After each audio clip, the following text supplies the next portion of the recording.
મેં કીધું એક પંચરના કેટલા દેવાના હતા? મને કે બધાના 2 લાખ લાવશું પણ તમારા 1.5 લાખ થશે. અને 1.5 લાખ રૂપિયા આપ્યા છે એક પંચર કરવા. અમે ત્યાંથી નીકળ્યા ને રસ્તામાં સલમાન ખાન મળી ગયો. પછી અમે થોડાક આગળ હાલ્યા ને પોલીસ વાળા કે ગેસ લીક થયો, જલ્દી ભાગો. પછી તો મેં રંગીલા રાજુને કીધું એટલે લેવર દે નકર આપણે આયના જીવતા હળગી જશે. પછી અમે તો ત્યાંથી ભાગ્યા પણ અમારી પાસે પૈસા નહોતા એટલે અમે તો ભાઈબંધની દુકાને પહોંચી ગયા મફતની ચા પીવા. રંગીલો રાજુ તો મૂંઝાણો, સાના પૈસા ન માંગે તો સારું.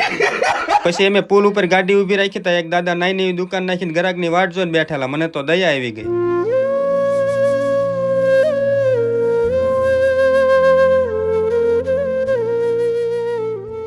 પછી ત્યાંથી અમે લોખંડની પાઇપ લેવા ભંગારવાળાના વંડાઈ ગયા. ત્યાં પણ એક દાદા રેંકડી ચલાવી